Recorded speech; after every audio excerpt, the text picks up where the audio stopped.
Video ꯁꯤꯕꯨ ꯃꯤꯠꯌꯦꯡ ꯇꯥꯕꯤꯔꯤꯕ ꯃꯌꯥꯝ ꯄꯨꯝꯅꯃꯛꯄꯨ ꯑꯩꯒꯤ ꯆꯦꯅꯦꯜꯁꯤꯅ ꯇꯔꯥꯝꯅ ꯑꯣꯛꯆꯔꯤ꯫ ꯗ꯭ꯔꯦꯁ ꯃꯦꯀꯤꯡꯒ ꯃꯔꯤ ꯂꯩꯅꯅ ꯄ꯭ꯂꯦꯟ ꯁ꯭ꯂꯤꯞꯀꯤ ꯐꯣꯔꯃꯨꯂꯥꯒꯤ ꯑꯣꯏꯕ ꯚꯤꯗꯤꯑꯣ ꯃꯆꯥ ꯑꯃꯈꯛ ꯃꯌꯥꯝꯒꯤꯗꯃꯛꯇ ꯁꯦꯌꯔ ꯇꯧꯖꯔꯤ꯫ ꯗ꯭ꯔꯦꯁ ꯃꯦꯀꯤꯡꯕꯨ ꯄꯥꯝꯖꯕ ꯏꯆꯤꯜ ꯏꯅꯥꯎꯁꯤꯡꯒꯤꯗꯃꯛꯇꯗꯤ ꯌꯥꯝꯅ ꯀꯥꯟꯅꯕ ꯚꯤꯗꯤꯑꯣ ꯑꯣꯏꯒꯅꯤ ꯈꯟꯖꯩ꯫ ꯃꯌꯥꯝ ꯂꯣꯏꯕ ꯐꯥꯎꯕꯇꯪ ꯌꯦꯡꯃꯤꯟꯅꯁꯦ, ꯌꯦꯡꯉꯁꯦ ꯃꯌꯥꯝ꯫ ꯁꯤꯗ ꯂꯩꯔꯦ ꯄ꯭ꯂꯦꯟ ꯁ꯭ꯂꯤꯞꯀꯤ ꯐꯣꯔꯃꯨꯂꯥꯁꯦꯀꯣ꯫ ꯑꯗꯣ ꯁꯤꯒꯤ ꯀꯩꯅꯣꯁꯦ ꯐꯣꯔꯃꯨꯂꯥ ꯀꯩꯀꯩ ꯀꯩꯝꯇ ꯅꯩꯅꯗ꯭ꯔꯤꯉꯩ ꯃꯃꯥꯡꯗ ꯑꯩꯈꯣꯏꯅ ꯄꯥꯝꯃꯤꯕ ꯄꯣꯠꯇꯨꯒꯤ ꯁꯦꯝꯄꯜ ꯑꯃ ꯍꯥꯟꯅ ꯌꯦꯛꯊꯣꯛꯑꯒ ꯊꯝꯕꯁꯦ ꯌꯥꯝ ꯃꯔꯨ ꯑꯣꯏꯀꯣ꯫ ꯐꯣꯔꯃꯨꯂꯥ ꯅꯩꯅꯕꯅꯤ ꯈꯪꯗꯦ, ꯗ꯭ꯔꯥꯐꯇꯤꯡ ꯇꯧꯕꯅꯤ ꯈꯪꯗꯦ, ꯄꯥꯝꯃꯤꯕ ꯄꯣꯠꯇꯨꯒꯤ ꯁꯦꯝꯄꯜ ꯑꯃ ꯍꯥꯟꯅ ꯌꯦꯛꯊꯣꯛꯑꯒ ꯁꯤ ꯊꯝꯒꯅꯤ꯫ ꯑꯗꯨꯒꯤ ꯃꯈꯥ ꯇꯥꯔꯛꯄꯁꯤꯡ ꯑꯗꯨꯝ ꯁ꯭ꯇꯦꯞ ꯕꯥꯏ ꯁ꯭ꯇꯦꯞ ꯆꯠꯊꯔꯛꯁꯤꯀꯣ꯫ ꯑꯗꯣ ꯑꯩꯈꯣꯏꯅ ꯍꯧꯖꯤꯛ ꯇꯧꯒꯗꯧꯔꯤꯕꯁꯦ ꯁ꯭ꯂꯤꯞꯁꯦ ꯀꯔꯝꯕ ꯁ꯭ꯂꯤꯞꯅꯣ ꯍꯥꯏ ꯃꯇꯝꯗ plane ꯁ꯭ꯂꯤꯞꯅꯤꯀꯣ꯫ Plane ꯁ꯭ꯂꯤꯞꯅꯦ, plane slipped short ꯂꯦꯡ ꯍꯥꯏꯇꯥꯔꯦ, ꯁꯣꯔꯠ ꯂꯦꯡ ꯑꯣꯏꯗꯣꯏꯅꯦ꯫ ꯑꯗꯨꯒ ꯑꯩꯒꯤ ꯁꯤꯗ ꯃꯦꯖꯔꯃꯦꯟ ꯑꯝꯇ ꯌꯥꯎꯗ꯭ꯔꯤ,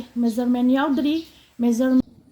ꯌꯦꯡꯉꯁꯦ ꯁ꯭ꯂꯤꯞꯀꯤ ꯐꯣꯔꯃꯨꯂꯥ ꯀꯃꯥꯏꯅ ꯇꯧꯒꯦ ꯍꯥꯏꯕꯗꯣ ꯑꯩ ꯈꯤꯇꯪ ꯃꯃꯨꯠ ꯇꯥꯅ ꯈꯤꯇꯪ ꯀꯨꯏꯊꯣꯛꯅ ꯇꯥꯛꯀꯦꯀꯣ ꯃꯌꯥꯝ꯫ ꯃꯇꯨꯡ ꯇꯥꯔꯛꯄꯗ ꯍꯦꯟꯅ ꯏꯝꯄ꯭ꯔꯨꯚ ꯑꯣꯏꯅꯕꯒꯤꯗꯃꯛꯇ ꯍꯧꯖꯔꯒꯦ꯫ 1 to 2 1 to 2 ꯁꯦ ꯁ꯭ꯂꯤꯞ ꯂꯦꯡ + 1/4 ꯏꯟꯆ ꯗꯥꯎꯟꯋꯥꯔꯗ ꯂꯥꯛꯀꯅꯤꯀꯣ꯫ 1 ꯗꯒꯤꯅ 2 ꯐꯥꯎꯁꯦ ꯈꯨꯗꯥꯡꯗꯨꯒꯤ ꯑꯁꯥꯡꯕꯗꯨꯗ ꯏꯟꯆꯤ ꯑꯃ ꯄ꯭ꯂꯁ ꯇꯧꯁꯜꯂꯛꯀꯅꯤ꯫ ꯏꯟꯆꯤ ꯑꯃꯁꯦ ꯄꯋꯥ ꯑꯃ プラス ꯇꯧꯁꯜꯂꯛꯀꯅꯤ꯫ ꯄꯋꯥ ꯑꯃ ꯄ꯭ꯂꯁ ꯇꯧꯁꯜꯂꯤꯁꯦ ꯍꯣꯔꯦꯟ ꯁꯤꯝ ꯑꯦꯂꯥꯎꯋꯦꯟꯁꯀꯤ ꯑꯣꯏꯗꯣꯏꯅꯤꯀꯣ꯫ ꯍꯣꯔꯦꯟ ꯁꯦꯞ ꯇꯧꯕꯗ ꯌꯥꯎꯍꯧꯅꯕꯒꯤꯗꯃꯛꯇ ꯑꯩ ꯄꯋꯥ ꯑꯃ ꯄ꯭ꯂꯁ ꯇꯧꯁꯟꯖꯔꯦ꯫ ꯁꯤꯁꯦ ꯗꯥꯎꯟꯋꯥꯔꯗ, ꯃꯥꯒꯤ ꯗꯥꯏꯔꯦꯛꯁꯟꯁꯦ ꯗꯥꯎꯟꯋꯥꯔꯗ ꯂꯥꯛꯀꯅꯤ꯫ ꯑꯗꯨꯒ 2 to 3 2 to 3 ꯁꯤꯅ 1 inch for fall downward ꯑꯣꯏꯍꯜꯂꯤꯀꯣ꯫ ꯁꯤꯒꯤ ꯈꯨꯗꯥꯡꯒꯤ ꯃꯇꯣꯟꯒꯤ ꯁꯔꯨꯛꯁꯦ ꯍꯣꯔꯦꯟ ꯐꯣꯜ ꯇꯧꯔꯛꯅꯕꯒꯤꯗꯃꯛꯇ ꯑꯩ ꯏꯟꯆꯤ ꯑꯃ ꯍꯥꯞꯆꯟꯕꯅꯦ꯫ ꯑꯗꯨ ꯏꯟꯆꯤ ꯑꯃꯁꯦ ꯀꯅꯥꯒꯨꯝꯕꯅ ꯃꯥꯒꯤ ꯑꯄꯥꯝꯕ 2 ꯑꯣꯏꯔꯛꯄ ꯌꯥꯏ, 2ꯗꯒꯤ ꯍꯦꯜꯂꯛꯄ ꯌꯥꯏ, ꯇꯥꯔꯛꯄ ꯌꯥꯏ, ꯑꯗꯨꯗꯤ ꯃꯥꯒꯤ ꯑꯄꯥꯝꯕꯒꯤ ꯃꯈꯥ ꯄꯣꯜꯂꯦ꯫ ꯑꯩ ꯍꯧꯖꯤꯛꯀꯤ ꯑꯣꯏꯅꯗꯤ ꯏꯟꯆꯤ ꯑꯃ ꯃꯈꯥꯗ ꯄꯨꯊꯔꯛꯑꯦꯀꯣ꯫ ꯑꯗꯨꯒ ꯁꯤꯒꯤ ꯃꯈꯥ ꯇꯥꯔꯛꯄꯗ 1 to 4 ꯃꯁꯤꯒꯤ ꯃꯈꯥ ꯇꯥꯔꯛꯄꯗ 1 to 4 1 to 4 say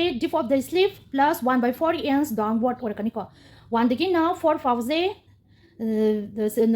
dip of the sleeve ꯑꯣꯏꯔꯛꯀꯅꯤ। dip of the sleeve ꯁꯦ कमायना पुथोकनी हाय मतमदा 1/12 जेस राउंड दुदा 12 ना डिवाइड तौरगा मदुदा तारकपा मसिंगदो 1 दगिना 4 फाउबगी अलापो ओइरकनी। सिजना dip of the sleeve plus 1/4 inch CC का होया दिको। सीसीदा जो ngasai mamangda pawama plus to video दुमाइना सीजु pawama plus to होगनी। होरेन सिगी शेप सेमकपदा होरेन कटिंग तौरकपदा यावरकनबगिदमक्ता सी पवामा से सिम अलाउंस किने पवामा से हफौरसिको।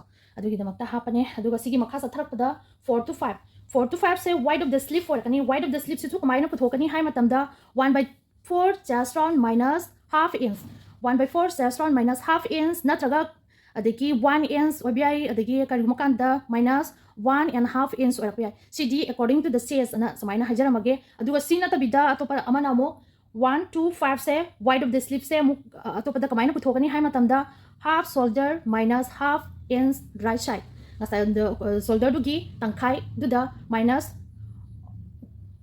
half inch से minus तौरकनी। अदुदुना wide of the sleeve की पुथोपगी नियम सिजु सिगी मखा तरकदा मुगी ngase 2 to 6 2 to 6 से half sleeve round right side ओरकनी को। हाफ स्लीव ब्राउन ओरकनी। मागी डायरेक्शन से राइट साइड लोम चकनी को। खुदांग दुगी अकोन बदो दुगी तंखाई लौरकनी। मागी पुथोकसे 2 दगिना 6 फाउसे येलोम द पुथोरकनी को। अदुगा 3 to 7 3 to 7 जी जो ngसागी 2 गा 6 गी सांग बदुगा सापनाना लौरकनी। अदुदा सिजना मु प्लस 1 half inch प्लस तोक्सलकनी को। कईगिदमक्ता half inch प्लस तोक्सलिनो हाय मतमदा होरेन सी खुदांग जे थेकलकपदा कोइना थेकलगा ताइखलकपदा को सिगी शेप सिगा मननबगिदमक्ता half inch से प्लस तोक्सलकने।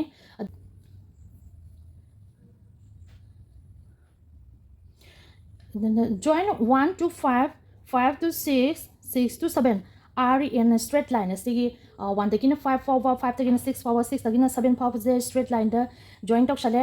अदुगा 8 सिना 1 गा 5 दगी mid point ओइरगा हाइबा 8 हाइबा mid point सिदगी मथगलोम दा काखलगा इंची मखायमा मथगलोम दा काखलगा 9 अना point अमगा मुसेमेको। होरेन द arm hole gi shape ओइरगा दोइनिको। अदो द सिजिगा मुसामना 10 अना 10 सिना 8 को 5 कगी मिड पॉइंट ओहलगा हाइबा मिड पॉइंट 10 सिदगी पवामा मखादा सथरागा हाइदी 1/4 इंच मखादा पुथरागा 11 अना पॉइंट अमगा मुसेमेको। सिजना फ्रंट आर्म होल गी शेप ओइरका दोइने। जॉइंट तवरसे 1 9 5 are in shape for back arm hole। 1 ga 9 ga 5 का जे back arm hole गी शेप ओइना जॉइंट तोक्सले कफ शेप ता। अदुगा अमु 1, 8, 11, 5 are in set for front armhole. 6 na 1, 8, 11, 5 sina front armhole ki shape ohele.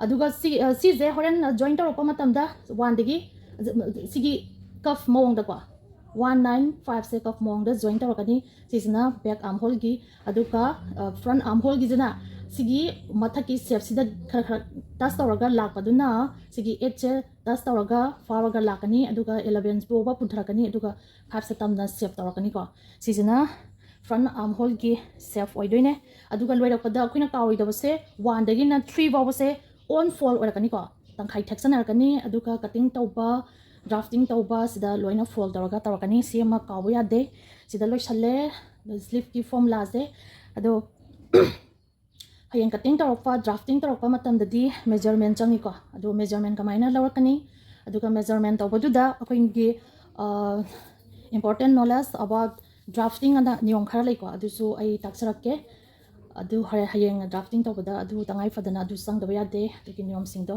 makha makha sa thak ngasi ki siba utang sida loishan jarage thank you